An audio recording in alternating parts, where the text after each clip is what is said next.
Okay, hi everyone. I think we're going to get started with the meeting this evening. Thanks very much for taking the time to join us online via Zoom to participate in this webinar about the update to the Old Oakville Heritage Conservation District. If I could get the presentation loaded up, that would be great. Okay, so I'm just going to take you through how the evening is going to run.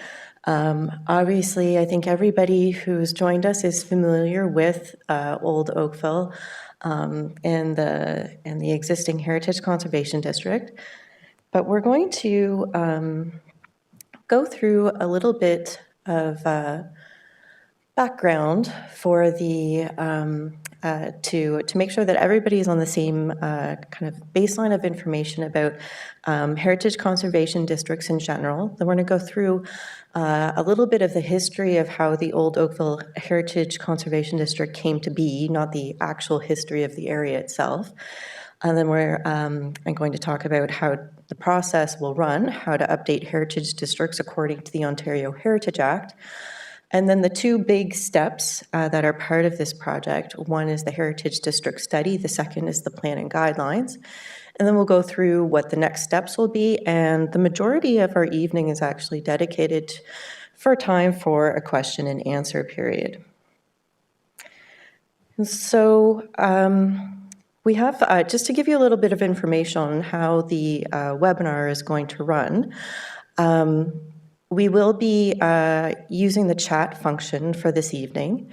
And so the way to communicate your questions is to type them into the chat function, and those will be answered or collected by planning staff who are here with us tonight. And then we'll be reading the questions out loud and answering them live on screen.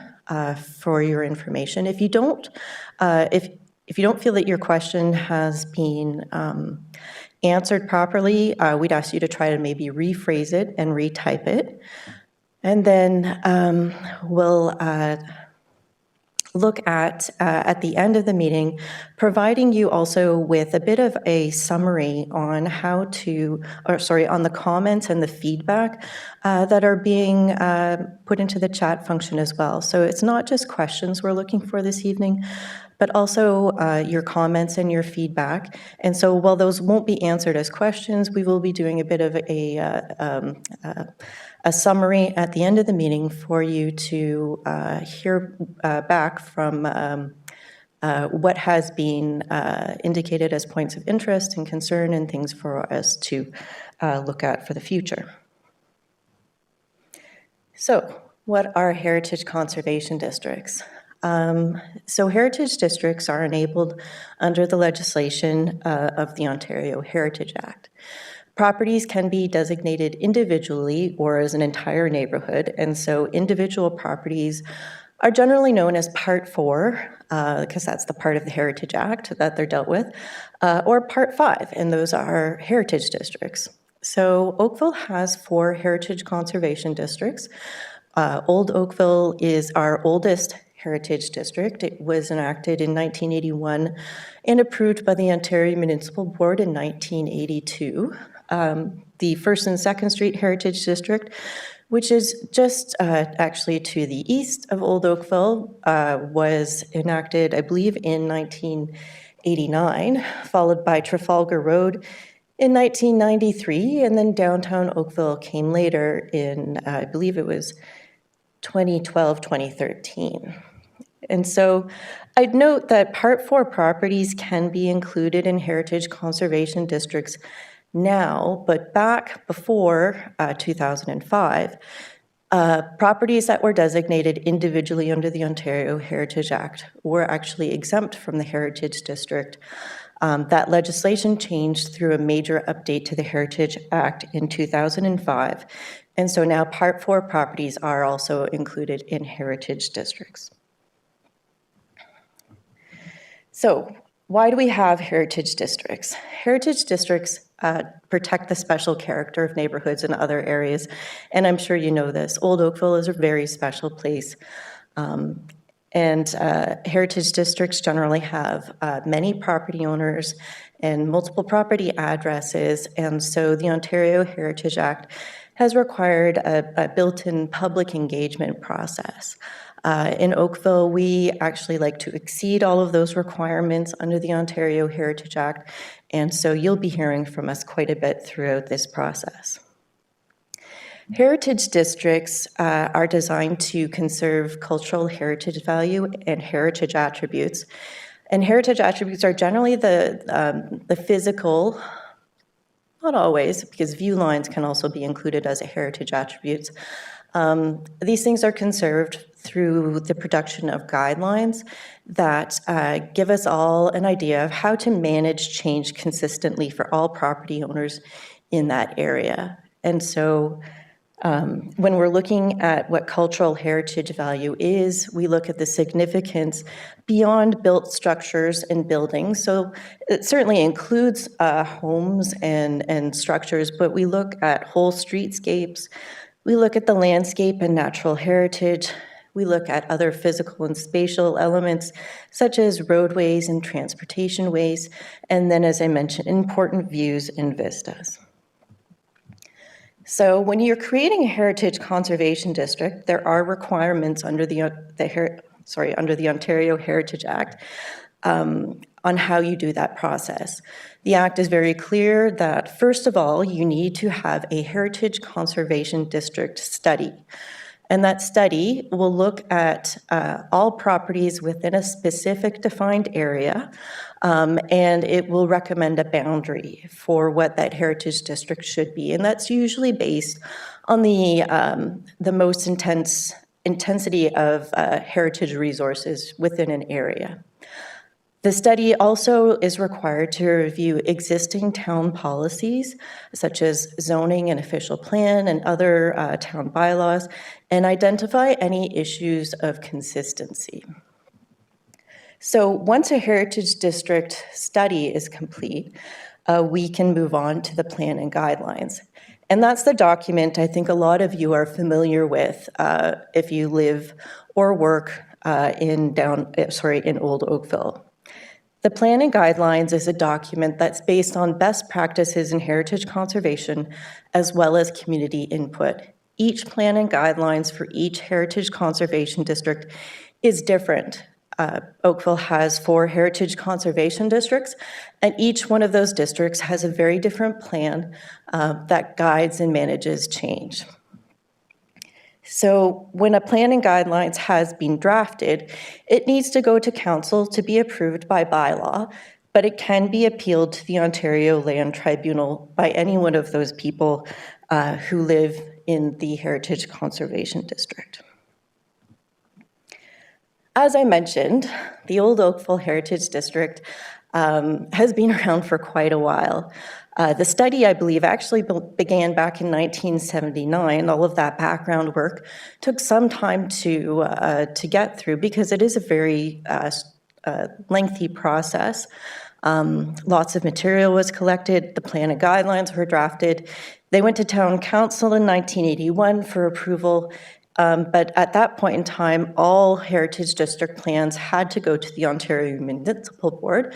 And so the HCD was formally approved by the board on July 5th, 1982. So it's officially been in effect almost 40 years. The district area includes from Allen Street to the east, to the 16 Mile Creek to the west, and includes all the properties from Lake Ontario to the southerly lot lines of properties that front onto Robinson Street. I have to say that the Old Oakville Heritage Conservation District Plan has served the Oakville community very well for the past 40 years and has been instrumental in maintaining the unique character of this special residential area. I'd like to give a kudos to anyone who's participating in the call tonight who is actually involved in the creation of that first Heritage District Plan. I believe it was the second or third plan approved in all of Ontario. So, if the plan is so great, why do we need to update it? Well, First of all, it's been around for almost 40 years, and there have been two very significant changes to the Ontario Heritage Act since that time, one in 2005 and the other in 2021. And so the plan requires updating to meet the requirements of current legislation. As well, it's just part of best practices in planning that we should update our plans on a regular basis, actually, to ensure that they still meet the needs of the community and they're functioning well. And so building in a review period is something that we'll certainly be looking at within the new Oakville plan and guidelines. So how do we go about updating heritage conservation districts? Unfortunately, the Ontario Heritage Act doesn't have a process to permit the amendment or updating of an existing heritage conservation district. So essentially, every time you do a new district plan and guidelines, you have to go through the entire process, which means that you start from scratch with the study first. I've got to say, though, that after about 40 years, starting from scratch isn't necessarily a bad thing for us, because we do have the benefit of having the existing plan, so the plan and guidelines, which has been adopted by bylaw, that will remain in place through our updating process. So there will be no point where the Old Oakville Heritage Conservation District is unprotected through this update. So first we have to do a new study, and that has to be approved by council. And following the approval of the study, then we undertake the new plan and guidelines, which, as I mentioned earlier, also has to be approved by council.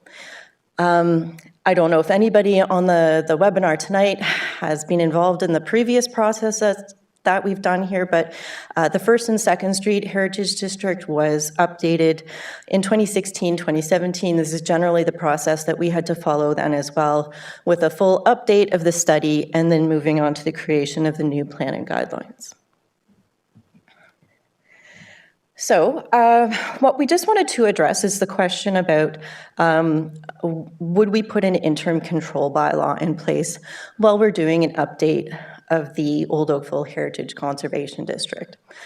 And that's because under the Heritage Act, Council does have the ability to pass something called Designation of Study Area bylaw. And that functions very similarly to an interim control bylaw, which is meant to restrict change during the process of designating a heritage conservation district. However, we're not recommending this at this time, and that's for several reasons.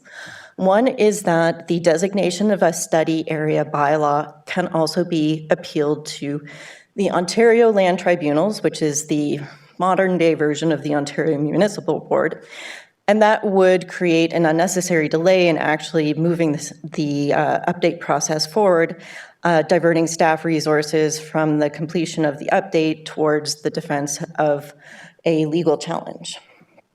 In addition, because we already have an existing Heritage Conservation District plan in place, we're concerned that the designation of study area bylaw would not be supported by the Ontario Land Tribunals, given that there's a bylaw already existing.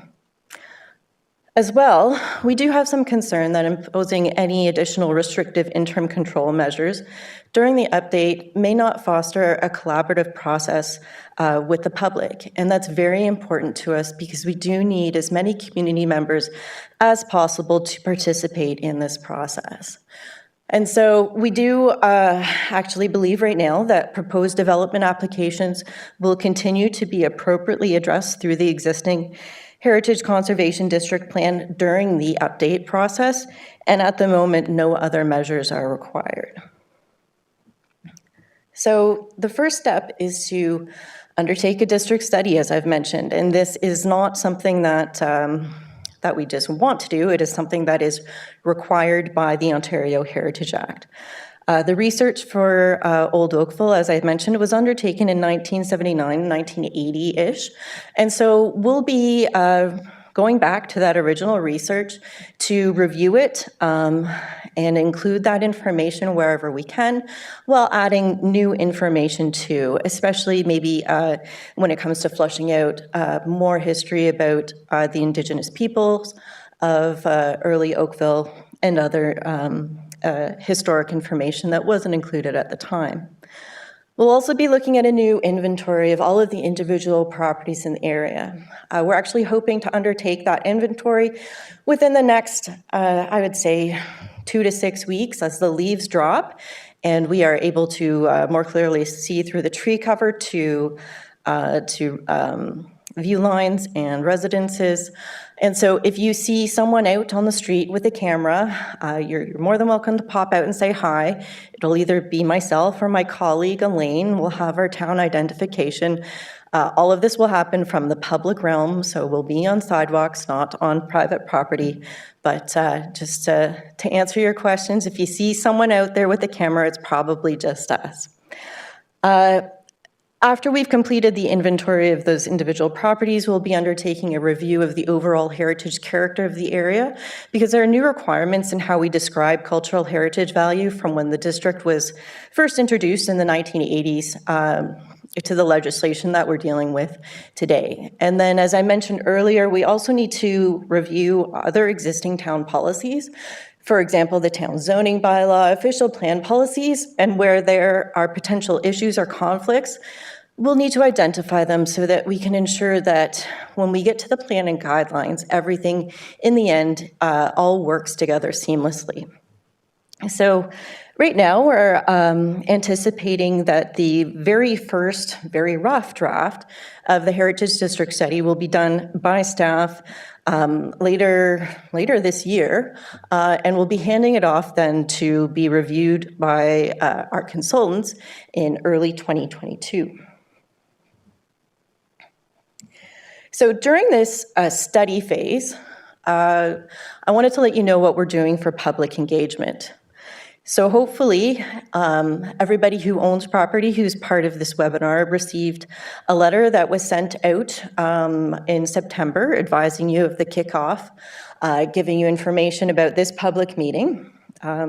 This meeting, by the way, is as well being hosted through the Zoom webinar platform, is also available live on YouTube, and it will also be available after the meeting through the town's YouTube channel, and there will be a link to it on the webpage for the project. You can see that link up on the screen there. But I believe it was also included in the email for your pre-registration for this meeting.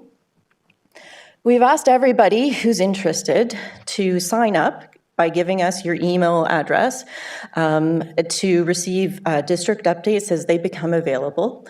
We'll also be putting all of that information online on the study webpage, but we understand that people aren't always checking websites.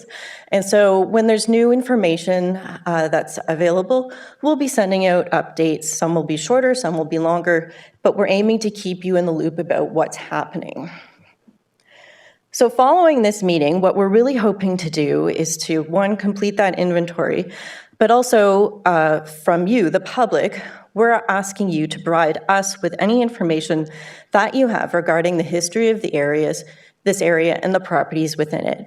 And we'll be trying to collect that information throughout November of 2021. The draft study, we're hoping, will be available for public review in early 2022, and that's after our consultants will have taken a look at it. And I'll talk more about the consultants in just a second. We do anticipate that the final study will go to Heritage Oakville first for their review, and then to Planning and Development Council sometime, hopefully in the first or second quarter of 2022. I'd just like to emphasize that the timelines I'm giving you here are my best estimates, of course. You never really know what's going to happen with the world. Hopefully, we're all on course to get out of our current pandemic situation, or at least have that situation improve, because all of these things do influence our ability to move forward with some of these projects. So once the study is complete, which is really all of that background information, we get to begin work on the plan and guidelines. And this is the part of the project that we anticipate we'll be hiring consultants for. And so there is a budget request going forward for the 2022 budget. to give us the funds to retain a consultant to lead us through the creation of the plan and guidelines, as well as the creation and leadership of a public engagement strategy. And so that's the very first step, is once we do retain those consultants, we'll need to get that public engagement strategy in place, and we'll certainly let you know what it is. We're looking at making sure that there are a variety of different types of forums for people to engage on, and we certainly hope that our situation allows us to have in-person meetings so that we can have both smaller and potentially larger discussion groups and focus groups with the stakeholders from Old Oakville, because we need to hear your opinion on what has worked in the past and what you'd like to see for the future. The plan and guidelines really is going to be the more interesting phase of this project. I know it's the one that most people, I think, will have input on, and we are very happy to receive that input. We'll be looking at working with the consultants then to draft the new plan and guidelines based on best practices in heritage conservation and your community input.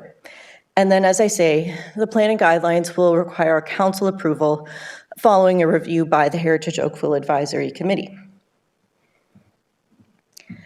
So public engagement during the plan and guidelines will certainly be more intense than it is right now during the study phase. We don't have that strategy ready for you yet. But as I said, our expectation is that we'll be looking at a variety of mediums, both in person and probably online or virtual.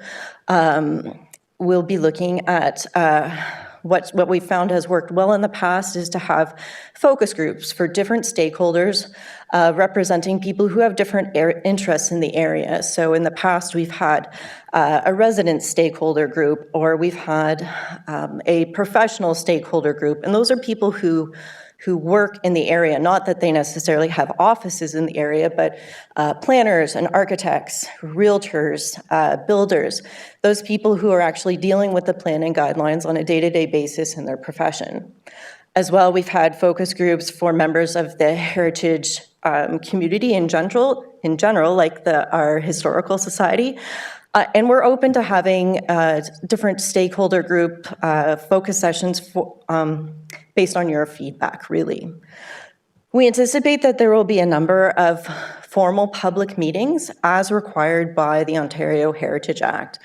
There are a number of requirements for public meetings in front of Planning and Development Council, and we always do our best to go above and beyond on the public consultation requirements, because it's the best way to ensure that we get community buy-in to this plan and guidelines.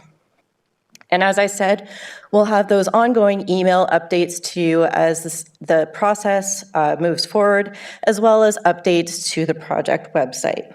We anticipate that all presentations, written material, PDF slides will be available on the project website as well for anybody who's not able to attend sessions in person. So, what are we looking at here, just as a summary? We're looking at completing the first draft of the Heritage District Study by staff in-house, hopefully by the end of this year. That's the fourth quarter. Once we get budget approval to retain consultants for this project, we'll be putting out a request for proposal. We anticipate that will happen first thing in 2022 so that we can get those people on board and get cracking on this project. The public engagement strategy development is the very first thing the consultants will need to complete so that we can start actually rolling out the public engagement beginning in the second and third quarter. So spring, summer, look for consultants and staff to be reaching out to you for those focus groups, public meetings, and other ways of providing your feedback. We also certainly accept written comments too at any time. Once we've had some public engagement, that's where we'll hear about what you like and don't like about the existing plan and guidelines. We'll start preparing a draft of the new Heritage District Plan. And so that will also be presented to the public before it goes forward for the final plan review and adoption. We're maybe looking at either the end of 2022. I think that's very ambitious. I think it's much more likely that we'll be looking at hopefully getting that plan in place by early 2023. It really depends on how the process goes, because I want to emphasize again that this timeline is very flexible. And if we feel that more time is needed in order to get the details right, then we'll be using more time for public consultation and engagement and review. So, we are using the chat function today for questions, feedback, comments. I am very happy to start answering those questions, and I have my fellow Heritage Planner, Carolyn Van Slichtenhorst, here with me this evening. You know, I think I forgot to introduce myself at the very beginning. I am Susan Schappert. I'm sorry for forgetting that, forgetting to tell you that, although I'm pretty sure most of you already know it. What I want to assure you is that for people who weren't able to attend, we will be preparing a frequently asked questions document, which will be a summary of the questions and answers provided tonight, as well as your general kind of comments and feedback too. That will be distributed to anyone who has signed up to the email group for updates. It will be posted to the project website, webpage, as well as the presentation. So if you do have any additional questions or comments after the meeting tonight, please always feel free to send those into heritagedistrict@oakville.ca. And so I think we're probably done with the presentation format of the evening, and we're ready to start moving into questions. And so I've got a number of planning staff here with us this evening to help answer those questions, and I'm going to ask them to let me know if they've received anything that we can answer for you tonight. Yes, so far we have two questions, Sue. The first one is in regards to best practices. And so what kind of research is done on best practices for conservation and change management for heritage buildings and districts? And the hope is that we look to other successful examples abroad, as well as others in Canada.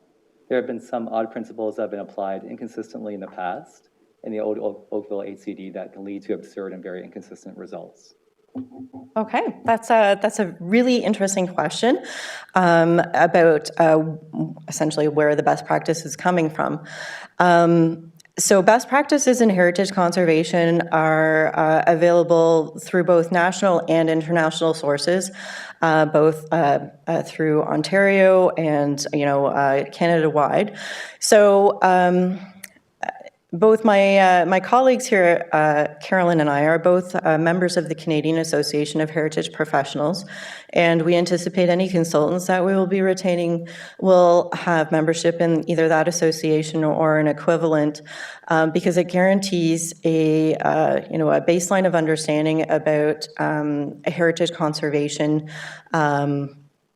in a variety of different fields. And so we'll be looking to documents that have been produced, first of all, by the Ontario government. There is the Ontario Heritage Toolkit, which is currently in the process of being revised, but the Ontario government does have a number of other documents as well available on their website for us to use, because we do have to also follow their legislation too.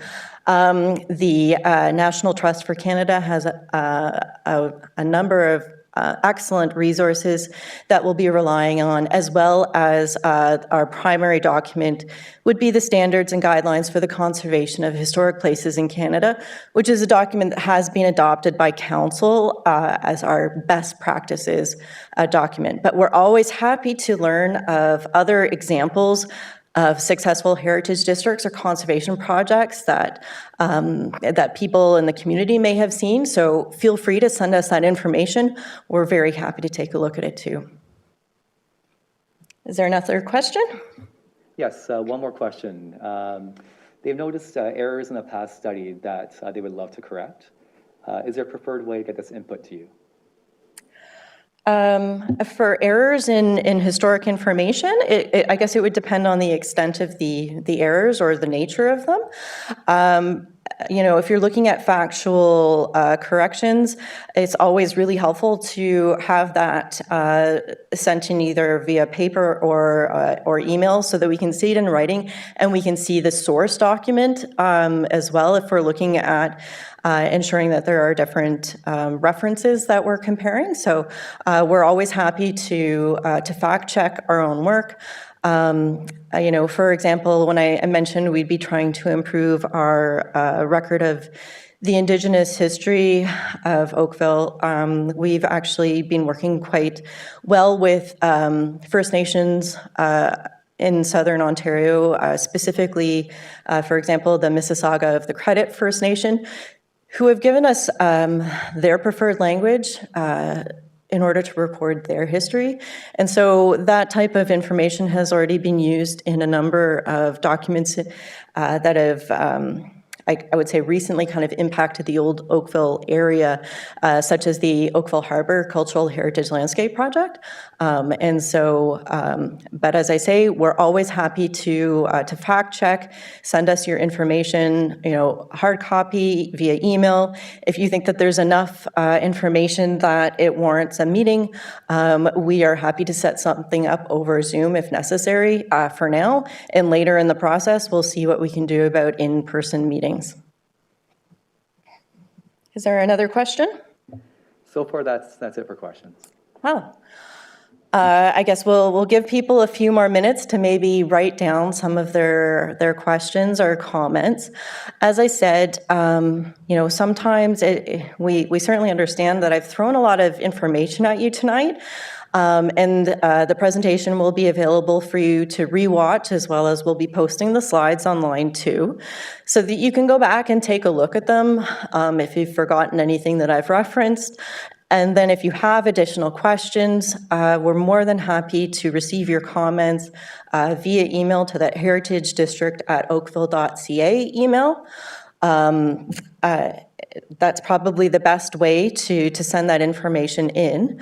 We're hoping to have your questions and comments for the first draft of this frequently asked questions document within a week or so that we can get it out to everybody as soon as possible. But I do expect that we'll either be providing, updates to the frequently asked questions. So maybe we'll have a volume 1, a volume 2 as more questions come in, because we want to make sure that people are getting the same information so that what's available out there is very clear and consistent to everybody who's interested in this process. Do we have any other questions? Not at this time, Sue. Do we have any other comments or general feedback? Not at this time either. Okay. I'm hoping then that will mean that the information that we've provided to you is good and that you've been satisfied. But I think we have one more question just coming in. Sorry, Sue, it's just a comment that if we could list some heritage resources that you mentioned for best practices, that would be great. So just a comment. Definitely. I'm more than happy to make those available. We can actually set up a link on the project website or webpage that will link you to some of those documents. I'm more than happy to send out even via email the link to the standards and guidelines. It's a document that's being produced by Parks Canada. I believe it's had at least one major update since its introduction. I think it came out first in maybe it was 2008 and was updated in 2014. I'm guessing at those dates, but it is an excellent document that looks at how to conserve original elements while still allowing for change to happen. It's really about a balancing process to make sure that we're protecting as much, of the cultural heritage value and the heritage attributes of a property, while still understanding that places need to change. Our needs change over time, and those things should be reflected in our planning guidelines. Okay. I'll just give it another minute or so for questions. In the meantime, I do believe we have our ward councillors with us this evening. I think they're available as panelists. If any of our councillors, I believe we have Councillor Duddick from Ward 2, and then Councillor Hazlitt-Thiel from Ward 3, and Councillor Giddings from Ward 3 as well. If any of you would like to add any of your comments this evening, I believe our IT staff can assist with that. Thank you, Susan. May I? Yes, certainly. Great presentation. Thank you very much. In terms of next steps, you've got a website that will be devoted to this, correct? Yes, we do. Would it be possible to share the details on that?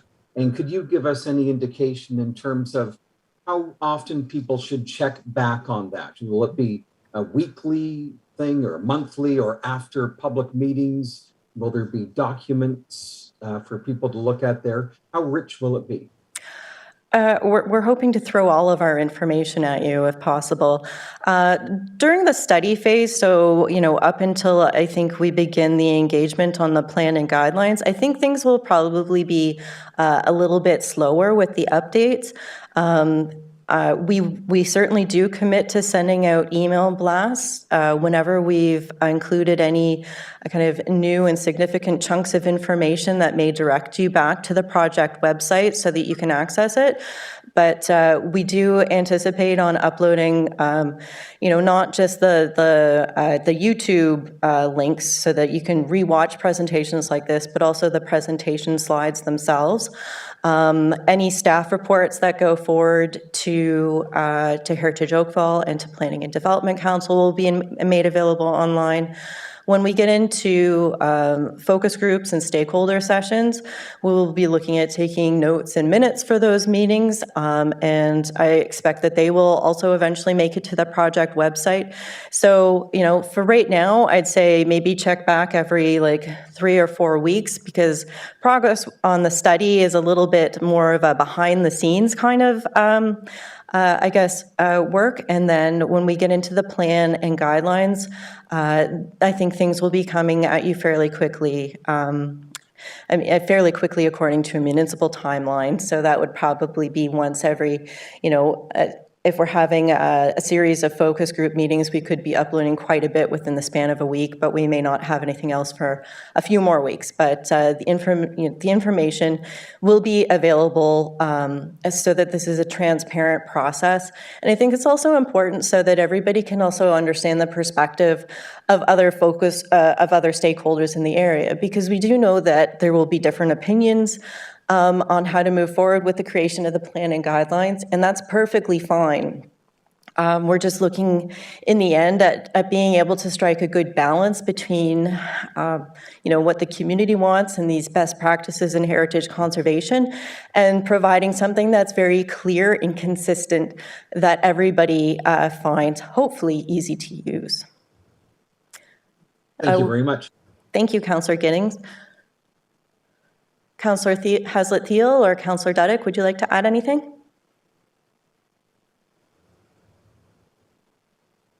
Thank you, Susan.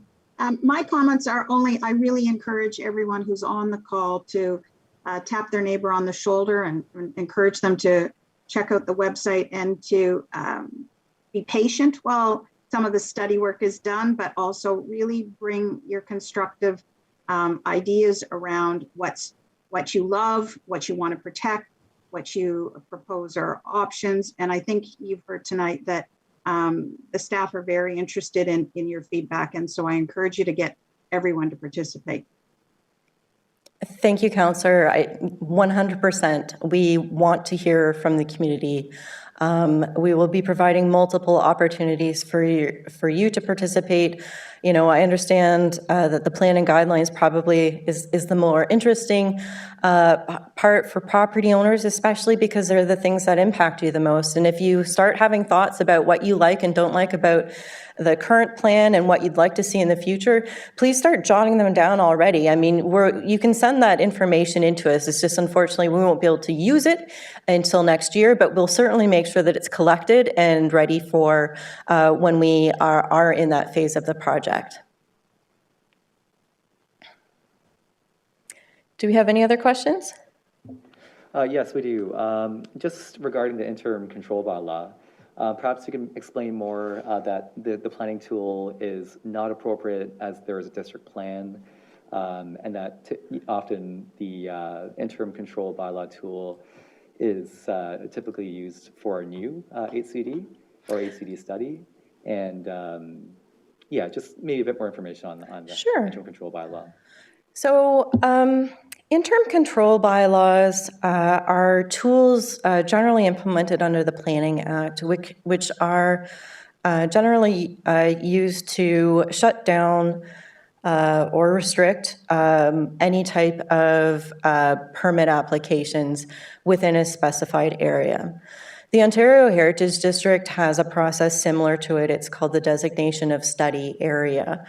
But it's interesting to note that where this comes into play in the Ontario Heritage Act. And what the Heritage Act kind of expects you to use that designation of study area bylaw for is when you're creating an absolutely new heritage conservation district and you don't have any tools existing under the Ontario Heritage Act, other than maybe, you know, a Part 4 heritage designation bylaw here or there on scattered properties. But you don't have any tools in place. And so it's designed to give you a year to come forward with a heritage district study, not the plan and guidelines. It's to come forward with a heritage district study, which is that inventory of all of the properties in the area and the recommendation of a boundary for a heritage conservation district and an evaluation of the existing tools and policy framework that the municipality has in place. And so the designation of study area isn't meant to even be in place necessarily during the creation of a plan and guidelines, and it's only available for 1 year. It's our feeling generally, and I'm certainly not a lawyer, but that if we were to try to enact a designation of study area bylaw right now, that it could be appealed quite easily, and because we have the existing heritage district bylaw in place from 1982, it's not going anywhere until we formally repeal it, and that wouldn't happen until we had a brand new plan and guidelines in place. That the Ontario Land Tribunal most likely would not support that designation of study area bylaw. So that's one of the reasons why we're not recommending it at the moment, because we do feel that the existing district plan bylaw has served us well for many years, and that it can probably get us through another 1.5 to 2 years as we complete the update process.